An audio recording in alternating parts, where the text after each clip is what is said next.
Hello and welcome to the Reveal the Legend Within Story Festival world-class speaker interviews. And today I am absolutely delighted to introduce somebody who I've become very appreciative of. And we met possibly 2 years ago, a year ago. It almost doesn't matter because from the moment I met Evakarin, she very gently and very quietly kept moving more and more into my attention. And I began to lean in and really listen to what she was saying. So Evakarin is from Sweden. And as a result of being around her and with her, I learned a really important nuance between how we feel about the world and how we approach it.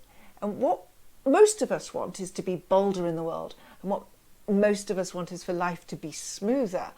And listening to Evakarin, I started to learn how subtle that can become so easy. So without further ado, let me welcome Evakarin. Thank you for speaking to us today. Thank you for letting me be here. Well, you have this very nuanced way of understanding the micro steps between what we usually experience in life and what we want to be bolder, and how we can make life smoother. So just tell me right off the back, what is that difference? Well, what if challenges are the path to inner freedom? Do you know the number one thing that people usually are most afraid of? It's not during presentations on stage. It's not about dying, and it's not about being lonely. It's about how we feel. Hold on. Sorry. Shit. I have this beautiful teleprompter, and it has worked every time, but not now. That's okay. We can start again. Yeah. What if challenges are the path to inner freedom? Do you know what the number one thing that people usually are most afraid of? It's not during presentations on stage. It's not about dying, and it's not about being lonely. It's about how we feel about speaking from stage, how we feel about dying, and how we feel about being lonely. And it doesn't have to be all those big kind of things. Just think of a phone call that you had to do, but you said to yourself, I'll do it tomorrow. Why do we do these things? It's because they feel uncomfortable. We don't like to feel pain, either physical or emotional. So we do the best we can to avoid it. And normally, we are not even aware of that is what we're doing. We don't want to be alone, so we binge watch Netflix, we eat, we drink, just because it makes us feel better. Well, it does make us feel better, but you're saying that we're actually masking some of masking the challenge. Because we just don't like the feeling. Yeah. Look at all the commercials pointing at our pain and showing their solution to get away from it. You can gamble for money, buy beauty cream, travel to exotic places. And that is all a cover-up. It's putting a lid on what is actually going on. And that's a good thing for companies, but a bad thing for you. But you're right, we are constantly sold the pain. Yeah. And as if we could just move away from it. But you know what? Go on. A buried feeling never dies. There's so much truth in that. That's uncomfortable. It is. Well, we do want to feel better. And we think that the solution is to avoid feeling bad. But actually, the uncomfortable feelings They want us to feel better.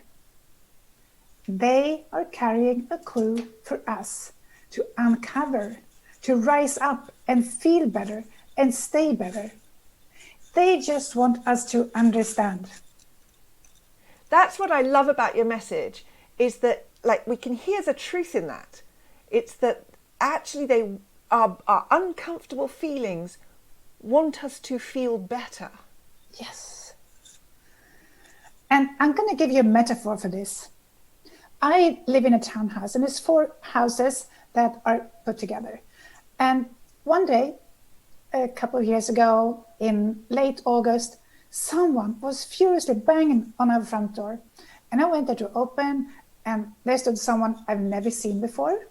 And he was shouting at me, "Your house is on fire, you have to get out." And I shouted to my family, "The house is on fire, we need to get out." And we just, the clothes we're wearing, the shoes on our feet, the only thing we could do was stand there watching the firemen do their job. And you know what? Our uncomfortable feelings are like the man banging on the door. I mean, it was really uncomfortable news, but had we stayed in the house, not wanting to hear what was going on, we would have risked our lives. Can you see how caring our uncomfortable feelings are? That is such a clever story, and it's actually true, isn't it? That's yeah. It's true. And The as house, you say, the house as well, it didn't get burned down, but anyway. but as you say, like just staying in the house is like what That's most what of we us are tend to choosing do. to do is to stay in the house Yes. that's burning down. And the thing is, we don't need to suffer, because feelings are not the truth. They are just the filters that we see the world through. And we're always going to have reactions to what happens in life. And the thing is, in our Western society, we are sort of a head culture, and not many of us are aware of what is going on in the body. And a question I have asked many times to people is, how do you know that you have a challenge? And I usually get a puzzled face back. And my answer is, it's because it doesn't feel good. And because we're not used to notice what is going on in our body. So the body needs to scream higher and higher until the pain is so loud we cannot not hear it. So I thought we can do a little bit of an experiment and see where you are. So start with pinching yourself. I guess you can feel that.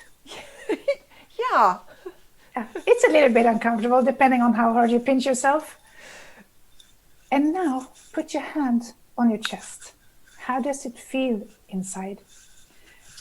Do you feel good, happy, joyful? Or do you feel sad, maybe darkness? Well, I'm speaking to you, so I always feel joy when I'm speaking to you. You're so cute. But I appreciate what you're saying, is that by putting my heart here, I can literally tune in. Yes. Yeah. That is something most people rarely do. And now put your hand on your stomach, and how does that feel? Are you at ease, or is it tense? It's a little bit COVID fat, to be honest, Evakarin, but what can I say? That's a different topic. I might be not comfortable with that. Yeah. But yes. And maybe you can feel how your breath is, if you can breathe properly or if you have a shallow breath. And it's not about right or wrong. It's about clues from your body. Whatever you're feeling, it is your body giving clues to your brain. And when you can make them cooperate, you will step into your full power.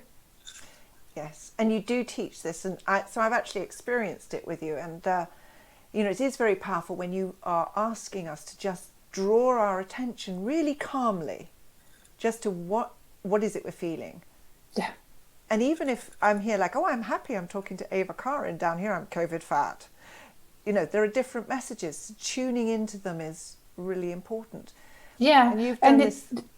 The important thing is, how do you feel about the COVID fat? That's the interesting part. Yes, and of course sometimes I find it highly amusing, and at other times I'm like, oh man. But as you say, all it is a conversation with my own, my body is helping me to have a conversation with it. And then you're saying as soon as this dialogue is opened up, that's where miracles can happen. Exactly. And I'm going to tell you a story about when I had a really tight knot in my stomach. I had it for years without even noticing it, until it became so strong I could really not deny it anymore. And I went to this party, and I really felt I did not belong. I felt totally out of place, and I guess no one would have even noticed if I was there or not. So I waited to a proper time to excuse myself and leave. And when I came home, I could really feel this knot in my stomach, and it was aching. And I pulled out pen and paper, and I started a journal. And I asked questions to the pain. I asked what it wanted from me, and why it was there. And I did get some answers. It told me that I did not belong, and I should not try to be friends with those kind of people, because they're so much better than me. I should stay with my own pack. I kept on writing, and even though it was really painful to bring all these ideas up and onto paper, I knew I couldn't run away from it anymore. And suddenly, the pain just went away, and I felt good. And I didn't feel less worthy anymore. And I remember how I was looking out the window, and I saw the trees, and I saw the houses outside. They were the same, and they still looked different. But it was me that was different. And the thing is that everyone likes challenges, but it's different challenges for different people. Some people, they like to climb mountains, and other people, they want to do crosswords. So we like to be challenged as long as the brain believes that it's safe for us. So imagine that you are going to do something you have never done before. Let's pretend that you're going to start a business. You start out enthusiastically and you have a goal in mind. And when you do the plan, it looks like it's just to take one step at a time and you will get there. But anyone that has set out for something new and made some plans knows that it doesn't work like that. We always get challenges. So let's go back to this person who wants to start his business. One of the things he needs to do is to sell. And let's pretend that he asks 10 people and everyone says no. What happens? Well, he will start to doubt himself. He's going to hear his thoughts in his mind saying, I'm not good at this. I'm not made to be an entrepreneur. Basically, I am not good enough to make this work. And we've seen that time and time again with people, don't we? All the time. Yeah. So, what's the solution? Let's find out what really happened here. When no one wanted to buy, he got disappointed. And with that came emotional pain.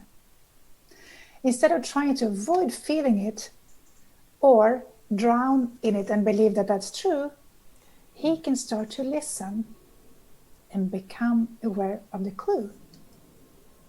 A part of him believes that he's not good enough to be an entrepreneur.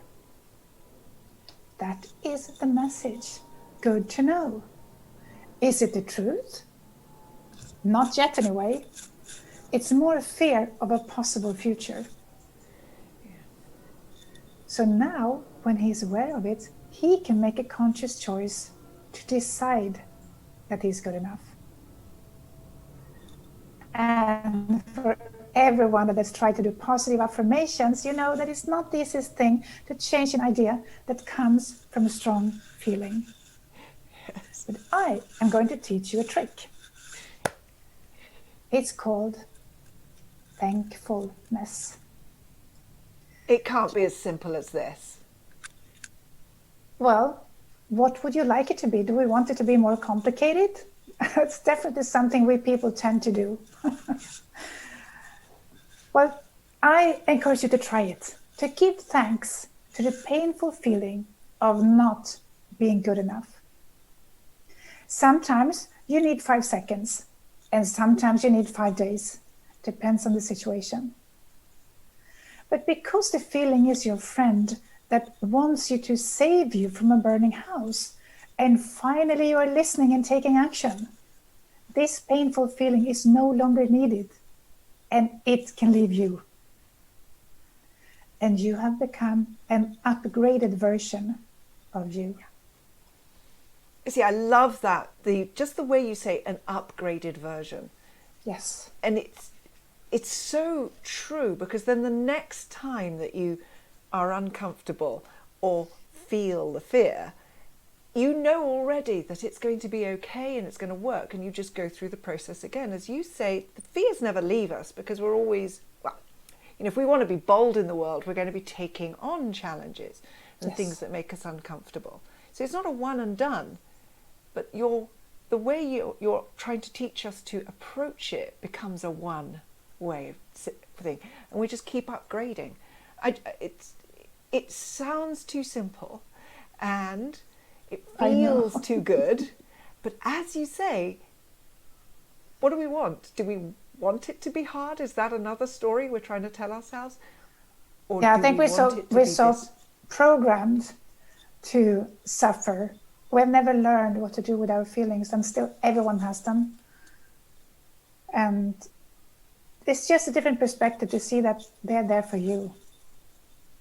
Yeah, I love the burning building story, but the story of not being wanted at the party. I mean, how many of us can relate to that? Of like, oh my God, you get invited, but you don't feel you're wanted there. Yeah. And then you come. That story of you looking out of the window, going through this process, and looking out of the window and it looking different, and knowing that it can't be different. It can only be that you're different. Yeah. Is such a beautiful, subtle, the way you tell it, it's like an exhale. If people could just hear that, they would see that it's us that just changes inside. It's such a beautiful story. So when we see it from this perspective, it's like there's nothing to be afraid of anymore.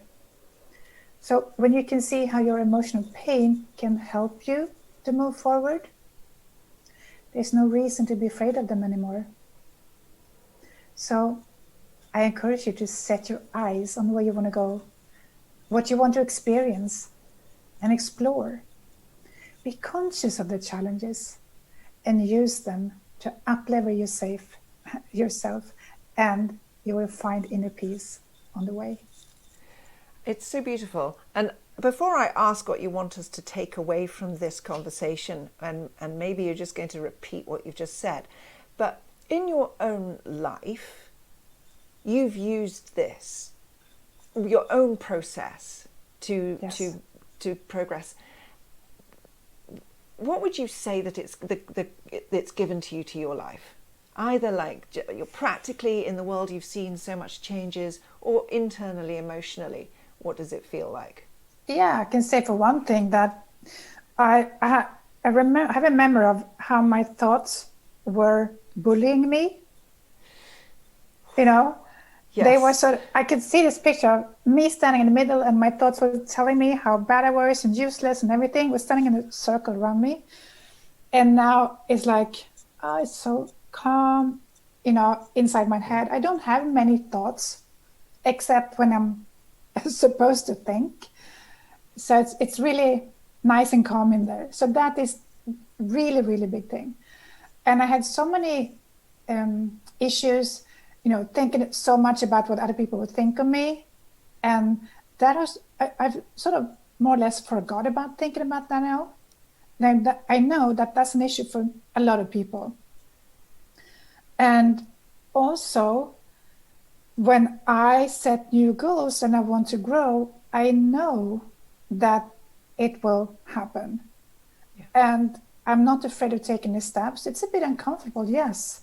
Feeling those, feelings are uncomfortable. And it's more like just reflecting on them and see what clue they given to me. Because I know that will help me to have a smoother walk towards my goal, instead of struggling and force myself moving through them. I mean, just bearing in mind that what's observable here, I introduced you're in Sweden. You're actually working entirely in a second language. Yeah. And what you just decided is that you wanted to be able to speak to the world. Yes. And that meant having to speak in English. And sometimes, I think I remember back in the day just sort of saying to you, I can't remember the circumstances, but I asked you a question and you literally turned around to me and said, but I work in English, Mel. Right. So it's okay, everything will be in English. And just that alone, your decision that you're going to speak to the whole wide world, you just stepped out and began speaking in English, teaching in English, websites in English. You now have a transatlantic business. You work with Americans, with Europeans. Well, actually, it's a transcontinental one, isn't it? Because you literally work with everybody in the English-speaking world. Yeah, I do. And that alone, just sitting here, is this evidence of this working in your own life. Yeah. And I wanted to go international for many years, but I had fears that stopped me. So I used my own process to release that, and suddenly everything opened.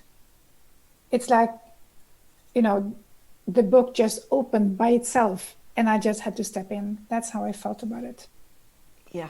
And in the time that I've known you, well, we've both exponentially just grown. And so I literally, you are a living vision of what you speak. You do walk the talk. And every time we meet, we keep meeting at the next level. We're an upgraded versions.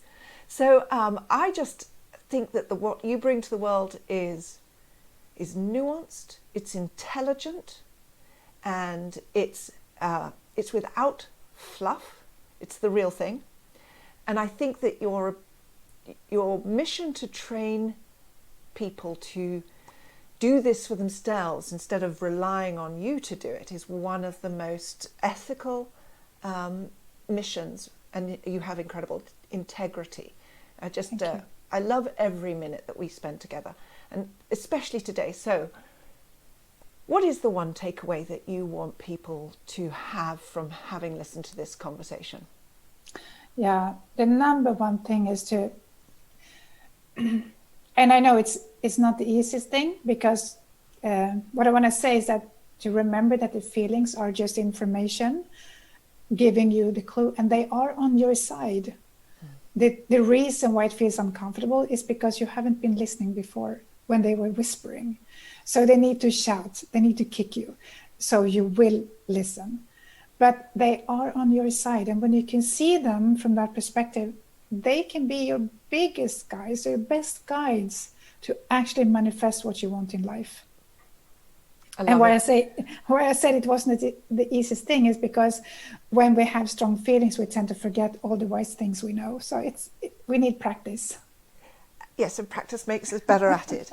I can't wait for you to speak at the festival. I know that everybody is going to just sort of breathe into that respect for you. And I want to thank you for taking part and can't wait to see you there. And thank you for this today. Thank you. We will see you at the festival.